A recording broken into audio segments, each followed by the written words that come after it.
السلام علیکم ناظرین، پروگرام میں آپ کو خوش آمدید کہتے ہیں۔ لاہور سے چودھری غلام حسین صاحب اور اسلام آباد اسٹوڈیوز میں حسن ایوب میرے ساتھ موجود ہیں۔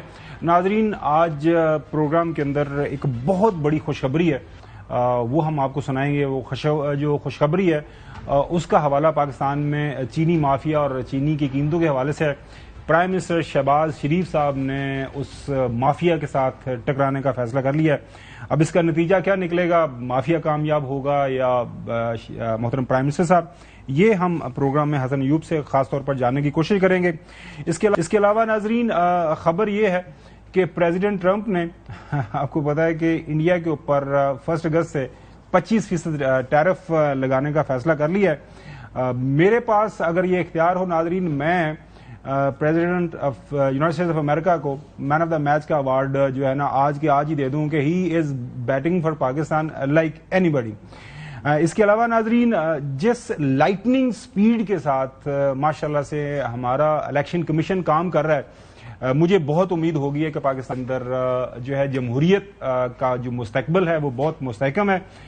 کوئی بھی جو عوام کا چنا ہوا نمائندہ اگر کوئی غلطی کرتا ہے اس کی فوراً سے پہلے پکڑ ہوتی ہے، اور پکڑ ہونے کے بعد فوراً سے پہلے وہ ڈی سیٹ کیا جاتا ہے اور اس کے حلقے کے اندر الیکشن کا بھی اعلان کر دیا جاتا ہے۔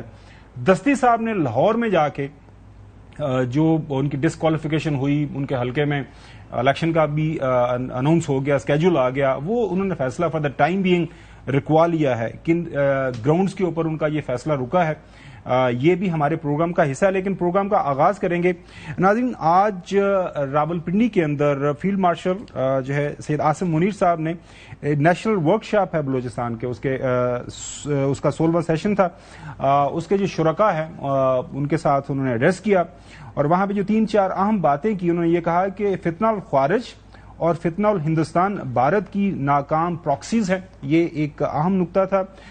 دوسری بات انہوں نے یہ کی اہم کہ بھارت دہشت گرد گروہوں کے ذریعے ہائبرڈ جنگ کو فروغ دے رہا ہے، دہشت گردی کے خلاف قومی سطح پر مشترکہ موقف ناگزیر ہے۔ اس کے علاوہ انہوں نے اس اپنی ورکشاپ کے دوران، اس جو تقریر کے دوران یہ بھی بتایا کہ قومی سطح کے اوپر ایک تو وہ جو ہے قومی یکجہتی ناگزیر ہے، ساتھ میں انہوں نے یہ بھی فرمایا کہ بلوچستان کے اندر جو ترقیاتی منصوبے ہیں وہ قومی ترقی کے وہ ضامن ہیں، ان کے اوپر کام کیا جائے گا، اور ادارہ جاتی جو ہم آہنگی اور قومی سطح پر مربوط حکمت عملی جو اس وقت جس کا اظہار کیا جا رہا ہے اس کو مزید مستحکم کیا جائے گا اور پاکستان کو آگے بڑھایا جائے گا۔ ناظرین، یہ جو انہوں نے تقریر کی، اس کا ایک بیک گراؤنڈ یہ ہے کہ مارکہ حق اور آپریشن بنیان و مرصوص جب سے کامیابی ہم نے حاصل کی ہوئی ہے، اس کے بعد سے ظاہر ہے ایک اوپن جنگ تو انڈیا اب سوچ نہیں سکتا، جو ہے ڈیفنس مبصرین کا یہی خیال ہے۔ اب وہ یہ پراکسیز کے ذریعے پاکستان کے اوپر اٹیک کر رہا ہے۔ آپ نے دیکھا اور فیلڈ مارشل نے بھی اس بات کی طرف حوالہ دیا کہ چونکہ جنگ میں ہار گیا ہے اوپن جنگ کے اندر، اب یہ پراکسیز کا سہارا لے رہا ہے، تو اس کے جو اثرات ہیں خاص طور پر ہمارے جو بارڈر ایریاز کے اندر ہمیں نظر آ رہے ہیں۔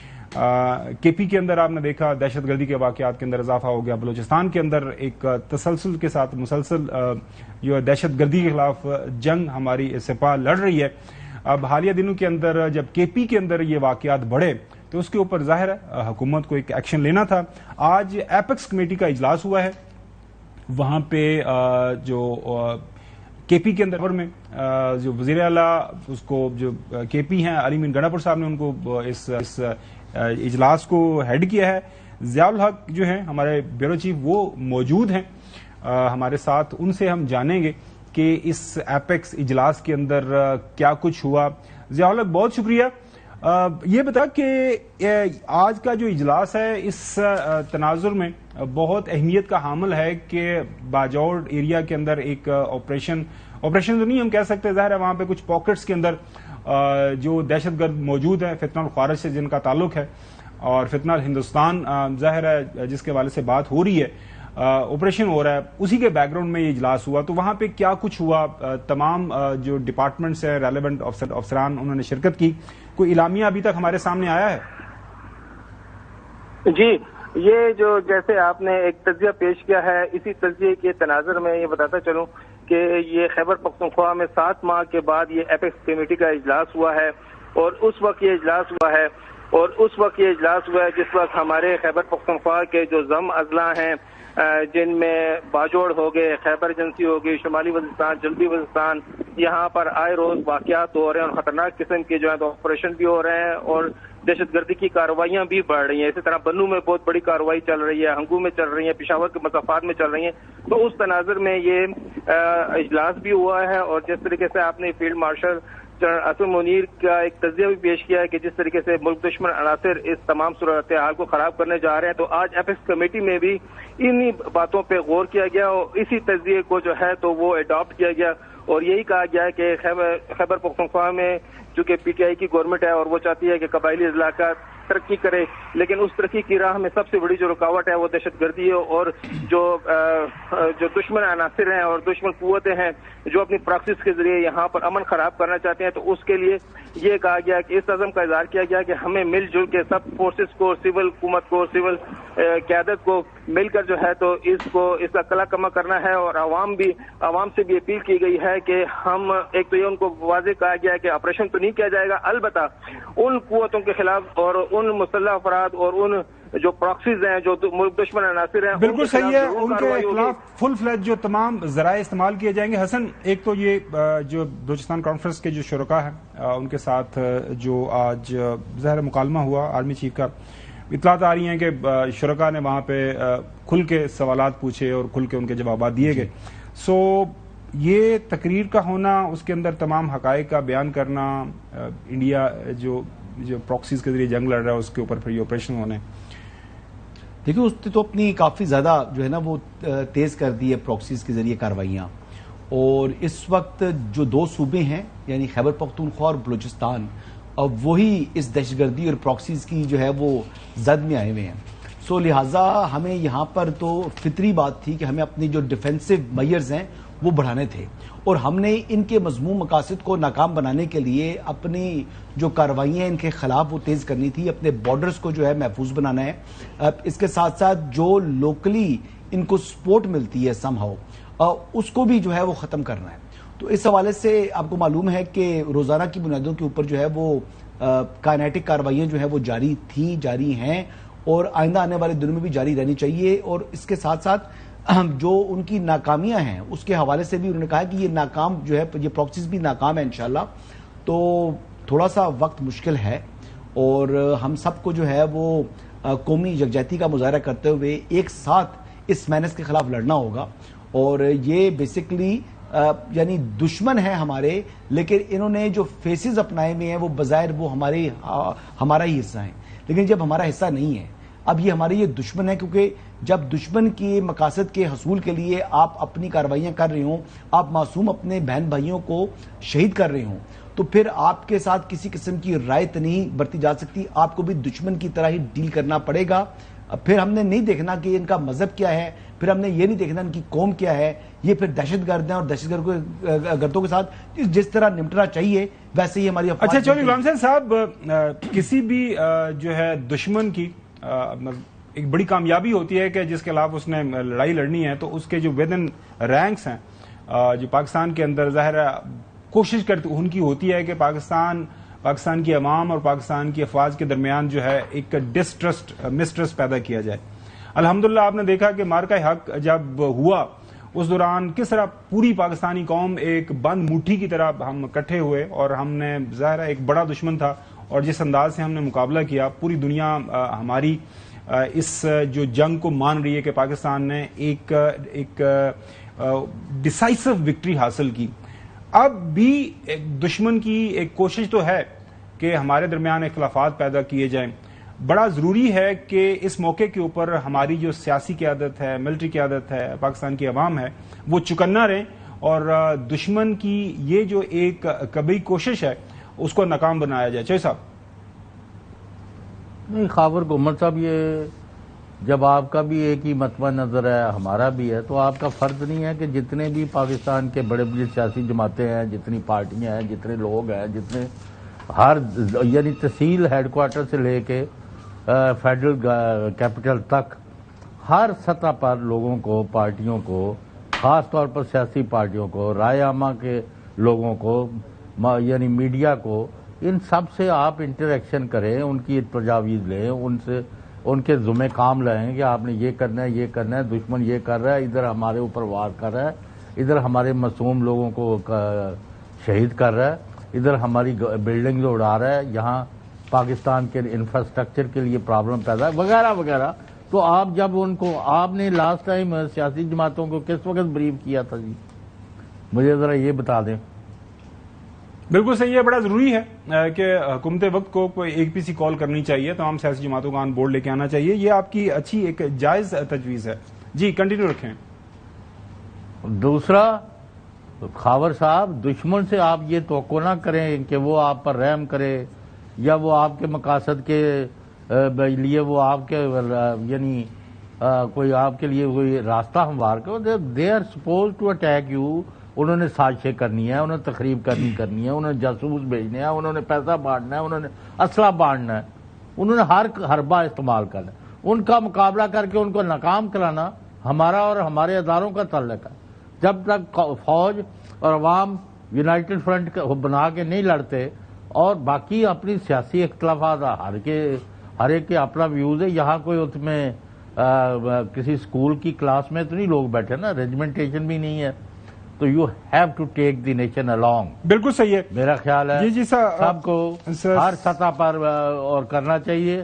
اور دوسری بات یہ ہے کہ لوگ ابھی تک دہشت گردی اور اس کے ذریعے پاکستان کے ساتھ جو نقصانات پہنچ رہے ہیں اس کو سیریس نہیں لے رہے. اور جو آپ اور ہم جو بیٹھے پروگرام نہیں چاہیے صاحب، بہت لوگ بہت زیادہ سیریس لے رہے ہیں. جی کنٹینیو کریں. کون لے رہا ہے؟ پوری پاکستانی عوام بھگت رہی ہے اور ظاہر ہے لوگ لے رہے ہیں. جہاں تو جی دور کی بات ہے.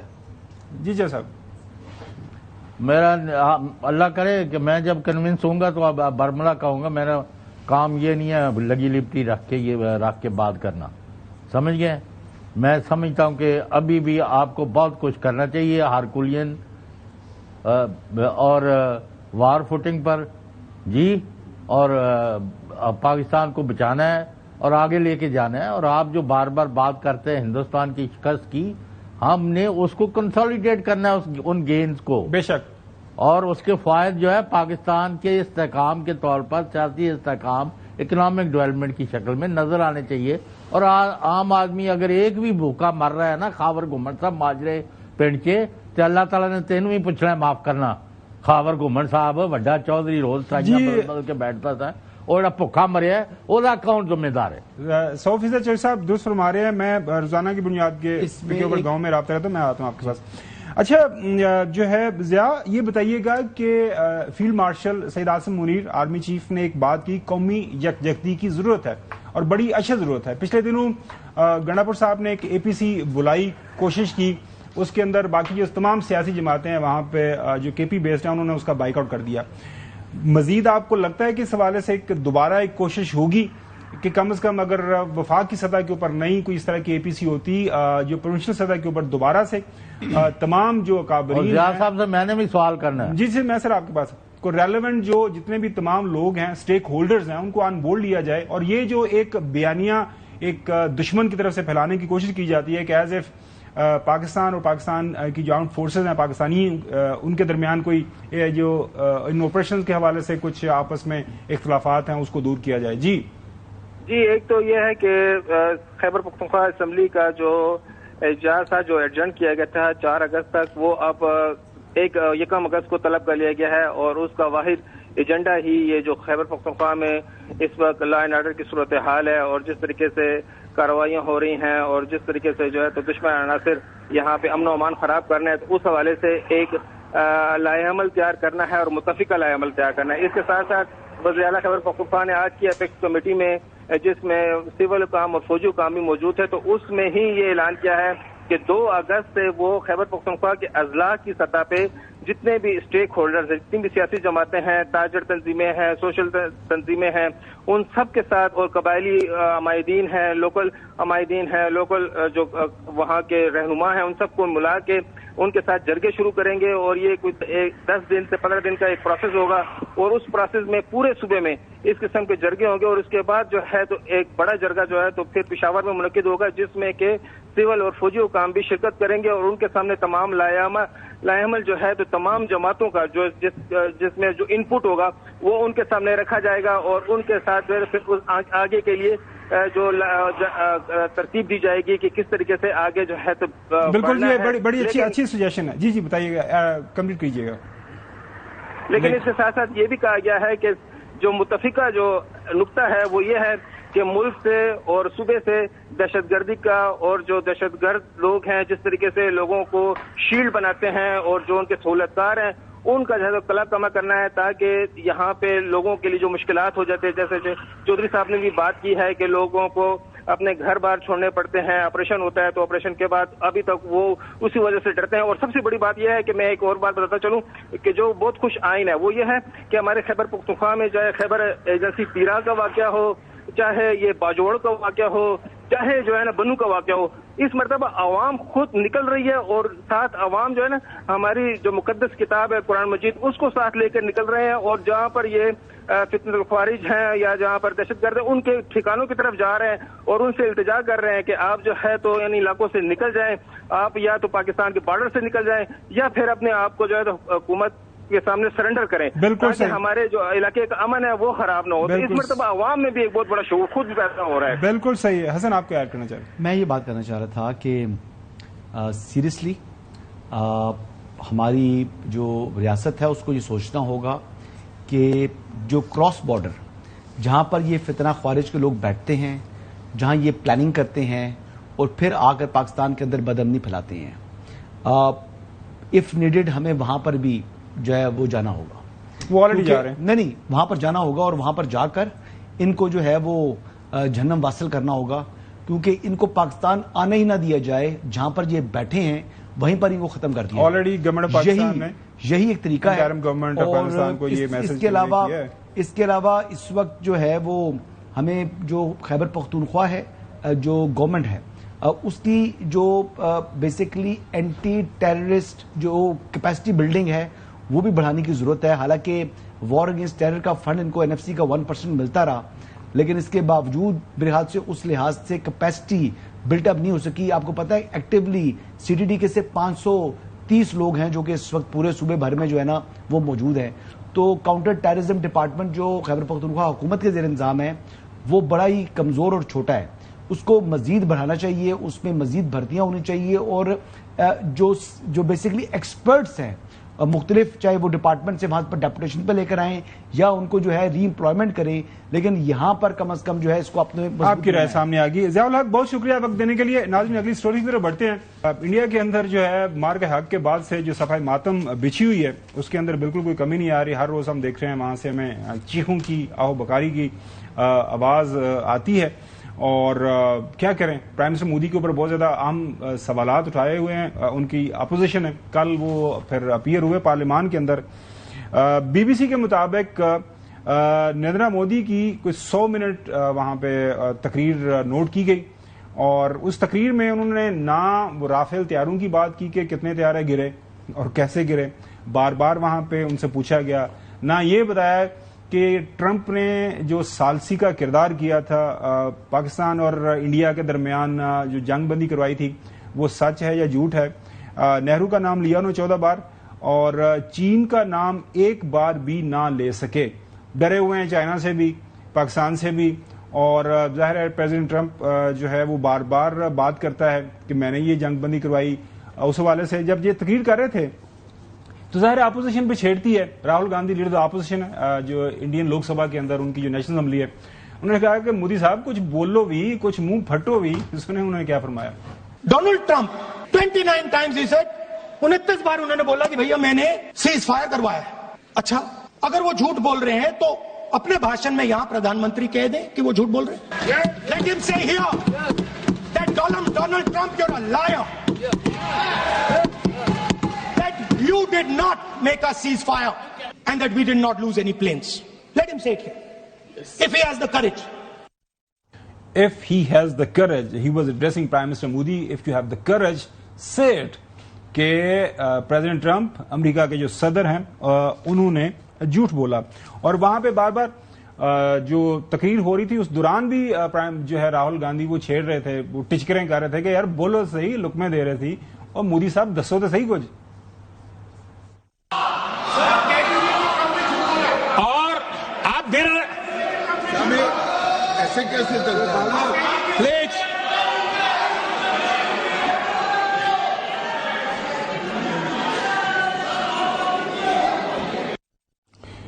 ناظرین, آج ایک نیا ٹویٹ آیا ہے پریزیڈنٹ ٹرمپ کی طرف سے 30 جولائی, وہاں یہ اس کا ٹائم ہے 8:30 بجے, سوری 5:09 کے اوپر, یہ ہمارا جو لوکل ٹائم ہے اس کے مطابق. Remember while India is our friend we have over the years done relatively little business with them because they tariff are far too high among the highest in the world and they have the most strenuous and obnoxious non monetary trade barriers. Strenuous and obnoxious کا word انہوں نے استعمال کیا ہے, non monetary trade barriers of any country. Also they have always bought a vast majority of their military equipment from Russia and are Russia's largest buyer of energy along with China. At a time when everyone wants Russia to stop the killing in Ukraine, all things not good. India will therefore be paying a tariff of 25%. A tariff of 25% plus a penalty for the above starting on August 1st. Thank you for your attention to this matter, MEGA. اب وہ اپنی mega جو ان کی بیس ہے basically make امریکہ great again, اس کو وہ address کر رہے ہیں. چودھری غلام حسین صاحب, یہ مطلب پریزیڈنٹ ٹرمپ مجھے لگتا ہے ان کو جب پاکستان میں آئیں گے تو میرے خیال میں ان کو جو بھی ہم بیسٹ پاسبل ایوارڈ ہے ہمیں ان کو دینا چاہیے. ہی از جینوئنلی چوہدری صاحب بیٹنگ فار پاکستان, مطلب ہماری سوچ سے بھی زیادہ انڈیا کے ساتھ جنگ ہوئی, انہوں نے پاکستان کے بیانیے کو ہائی لائٹ کیا. پاکستان کی جنگ ہوئی, انہوں نے کشمیر وقت جو ایشو ہے اس کو انٹرنیشنلائز کر دیا. اب انڈیا کے اوپر جب 25% ٹیرف کی بات ہوتی ہے, چوہدری صاحب بڑی معیشت ہے, انڈیا کی چیخاں نکل جانی ہے. چوہدری صاحب نہیں نکلیں یا نہ نکلیں, اصل میں امریکہ نے بھی پہلے, آپ کو یاد نہیں ہے, وہ ان کو کہتے رہے کہ آپ جو ہے نا معاملات کو, اگر آپ کو پہلگام پر کوئی پاکستان کے اوپر اعتراضات ہیں تو بیٹھ کے بات کر لیں, جنگ نہ کریں. پھر جب ہندوستان جو ہیل بینٹ تھا پاکستان پر حملہ کرنے پر, ان کے نائب صدر نے اور باقیوں نے بھی ان کو ہلاشری دے دی, ہاں جی آپ کر لیں حملہ, لیکن وہ جو ہے نا اپنے ٹارگٹس تک رکھیں, پاکستان آگے سے کوئی ری ایکشن نہیں شو کرے گا, ریزسٹ نہیں کرے گا. واٹ از دس نان سینس؟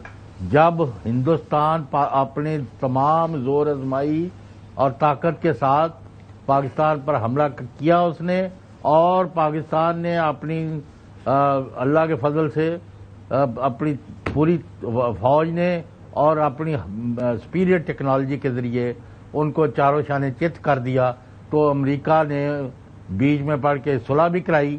اور اس وقت سے لے کے, چونکہ ہندوستان اب ماننے کو تیار نہیں ہے کہ وہ ابھی ان کا تنازع بڑھ گیا. آج آپ نے تو ایک ٹویٹ اور پڑھی ہے نا, ابھی ایک بیان چل رہا ہے پریزیڈنٹ ٹرمپ کا ریگارڈنگ انڈیا کہ انہوں نے روس سے یہ لیا, یوکرین کے خلاف یہ کیا, اس کے خلاف یہ, ایک لمبا بیان دیا ہے جو چارجز لگے ہیں انڈیا پر. یہ کوئی یہ نہیں آف دی کپ. بالکل صحیح, اگر سنا سکتے نہیں بالکل صحیح صاحب کو سنا دیتے ہیں. سنائیں, کیوں نہیں سناتے آپ؟ جی بالکل سناتے ہیں. جی please. India has charged basically more tariffs than almost any other country over the years. But now I'm in charge and you just can't do that. That they are going to pay 25%. Basically اسی کو high light کیا. 25% tariff کا جو ہے, this is a huge thing for Indian economy. ظاہری بات ہے, اب انڈیا جو ہے وہ اس کی ناکامی ہے ڈپلومیٹکلی. یہ ٹیرفس والے معاملے کے اوپر تمام کے تمام ممالک, جب پریزیڈنٹ ٹرمپ آئے ہیں, جب انہوں نے کہا تھا کہ وہ ریوائز کریں گے اپنے جو ہے ٹیرفس ہر ملک کے ساتھ, دیکھتے ہیں کون سا ملک ان کی جو ہے اشیاء پر کیا ٹیرف لگا رہا ہے, تو انہوں نے کہا یہ نہیں ہو سکتا کہ جو کوئی کسی ملک کا جو ہے ہم 5% لیں اور وہاں پر ہماری اشیاء جو ہے وہ 25% 30% پے کریں. تو وہی انہوں نے سسٹم رکھا تھا. چائنا کے ساتھ بھی انہوں نے جو ہے نیگوشیٹ کیا. چائنا کے لیے پہلے کیا تھا, بعد میں اب کیا اینڈ اپ ہوا. پاکستان نے بھی کوشش کی, ہر ملک نے اپنے اپنے طور پر کوشش کی, تو اس کا مطلب ہے کہ انڈیا کی کوشش ناکام رہی. پہلی بات تو یہ ہوگی. دوسری, میں مودی صاحب پر بات کروں گا. یعنی ایکچولی میں نے دیکھا کہ ان کی لوک سبھا نے تھوکا ہے مودی کے منہ پر, اور مودی کے یعنی ایسا بے غیرت انسان میں نے زندگی میں نہیں دیکھا کہ جو اپنے منہ پر پوری لوک سبھا ان کے پارلیمنٹ تھوک رہے, پھر بھی وہ اطمینان کے ساتھ کھڑا ہو کر جھوٹ بول رہے ہیں. اور اس طرح جھوٹ اس نے بولے ہیں کہ یعنی انبلیویبل جھوٹ, اور اپنے آپ کو پھر سیلف پروجیکشن, پھر اپنے آپ کو بڑا کر کے دکھانا. اور پھر جب وہ باتیں کر رہا تھا تو ساتھ جو مخالف اراکین تھے وہ اس کی تصحیح بھی کر رہی تھی اور قسم کا بلی کر رہے تھے اس کو, لیکن اس کے باوجود بڑا ڈھیٹ آدمی ہے. بالکل صحیح. آپ نے ویسے اتنا کو ڈھیٹ کسی ملک کا پردھان منتری دیکھا. ویسے ایک بات ہے جی, تھوڑا سا کریڈٹ آپ کو مودی کو, یا مودی کو نہیں دینا تو ان کے سپیکر کو ضرور دے دیں. جی انہوں کو میوٹ کچھ نہیں کیا, مطلب ساری دنیا کو ان کو سننے دیا کہ ہماری پارلیمان کس طرح کام کرتی ہے, اپوزیشن کس طرح کڑاکے نکالتی ہے. یعنی فراس نہیں, بالکل ٹھیک ہے. اور پہلگام کے حوالے سے جھوٹ پر انہوں نے باتیں کی. انہوں نے کہا جی فوج کے اوپر اپنے سوال کیے, سیکورٹی فیلئر مانا نا. وہ تو پارلیمنٹیرینز کہہ رہے ہیں کہ سیکورٹی فیلئر ہے. اچھا, آج تک مودی نے اپنا سیکورٹی فیلئر نہیں مانا. پھر وہ پوچھتے ہیں کہ آپ کی سینا کدھر تھی. دیکھیے جو وہ سوالات ہیں کہ جہاں پر کشمیر کے اندر کتنے رکھے ہوئے ہیں انہوں نے. میں ان کے سپیکر نے ویسے کسی معطل بھی نہیں کیتا آپ نے کسی انہوں نے نا اپوزیشن کے ممبر نو. اچھا, مطلب یہ تھے تو 26 معطل تھے. آپ کو پرابلم ہے کہ میں مودی کے اوپر بات کر رہا ہوں یا یہ سپیکر؟ نہیں, میں کہہ رہا ہوں کہ وہ تعریف کروانا چاہ رہے ہیں. نہیں, میں کہہ رہا ہوں کہ میں تو تعریف نہیں کر سکتا. ان کے سپیکر کی, میں سپیکر کی بھی تعریف نہیں کر سکتا. کیوں یار, دشمن ملک ہے جی. میری بڑی کلیئرٹی ہے, مجھے تو ان کی اپوزیشن پسند آ رہی ہے. ان کی جو سپیکر سائڈ ہے نا وہ تو گورنمنٹ سائڈ سے ہے. وہ بھی ہے تو کہتا ہے جی مودی جی کے بارے میں ایسی بات نہ کریں, وہ پرائم منسٹر ہیں. اچھا, وہ پھر جب بھگوان سے رابطے والی بات کر رہا تھا راہل گاندھی نے, وہ کتنی زبردست باتیں کی ہیں. مطلب ذلیل کر کے رکھ دیا مودی کو. اور لیکن میں پھر بھی کریڈٹ دیتا ہوں نریندر مودی کو اس بات کا کہ بے غیرتی میں اور بے شرمی میں نریندر مودی کا کوئی ثانی نہیں ہے دنیا میں. ناظرین, حسن ایوب صاحب کو اتنا زیادہ جو کانٹینٹ ملا پرائم منسٹر مودی کو ہٹ کرنے کا, اور بالکل صحیح بات کر رہے ہیں کہ بالکل ایک لو لیول قسم کا اس کا انٹلیکٹ ہے, وہ اس لیے ممکن ہوا کہ ان کے سپیکر نے سب کچھ لائیو جانے دیا اور کسی کو معطل نہیں کیا, کسی اپنے کسی بھی اپوزیشن کے رکن کو. ناظرین, بریک دے جائیں گے, بریک کے بعد بات کریں گے پاکستان کے اندر election commission is super active. اس کے اوپر سوالات اٹھ رہے ہیں اور یہ جانیں گے کہ آج جو جمشید دستی صاحب ہیں انہوں نے کیسے اپنے اس فیصلے کو ریورس کروا لیا, کیونکہ ان کے حلقے میں الیکشن شیڈیول بھی آ گیا تھا کہ وہاں پہ الیکشن ہوگا. بات کریں گے after this.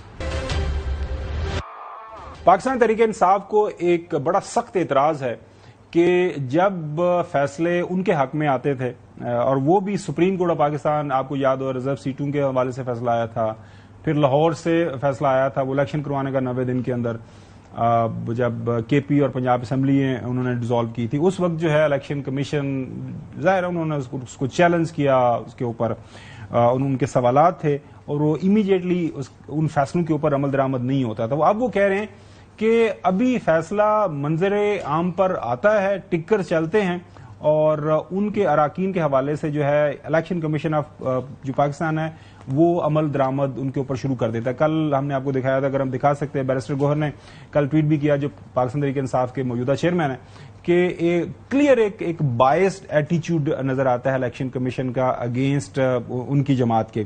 Ahmad چٹھا M N a, Ejaz Chaudhry, senator Malik Ahmad Butcher کے حلقوں میں انتخابی شیڈیول اناؤنس ہو چکا ہوا ہے. یہ ہم آپ کو ٹویٹ دکھا سکتے ہیں. اس کے اوپر یہ جو کل ہم نے دکھایا تھا, آج ایک سٹوری چھپی ہوئی ایکسپریس ٹریبیون کے اندر کافی تفصیل سے مختلف وہاں پہ جو ہے آئینی ماہرین, قانونی ماہرین کی رائے لی گئی ہے. ہمارے پروگرام میں ہمارے آئینی اور قانونی ماہر تو حسن ایوب صاحب, یہ انہی سے ہم جانیں گے کہ کیا وجہ ہے کہ اس میں ایک آرگومنٹ یہ پیش کیا جاتا ہے کہ کوئی بھی اگر مقدمہ جب تک وہ فائنلٹی حاصل نہیں کر لیتا, ظاہر ہے ایک لوور کورٹ نے فیصلہ کیا, اس کے بعد پھر اوپر جاتا ہے, تو اس وقت تک الیکشن کمیشن کین ناٹ یہ ٹیک یہ فائنل ڈیسیژن کے اس حلقے کے اندر الیکشن کروا دیا جائے. یہ ایک آرگومنٹ ہے. اب جو ہے لاہور میں دستی صاحب جو ہیں, جمشید دستی صاحب, یہ پی ٹی آئی کے حمایت یافتہ, انہوں نے مظفر گڑھ سے الیکشن جیتا. ان کو کوئی اپنی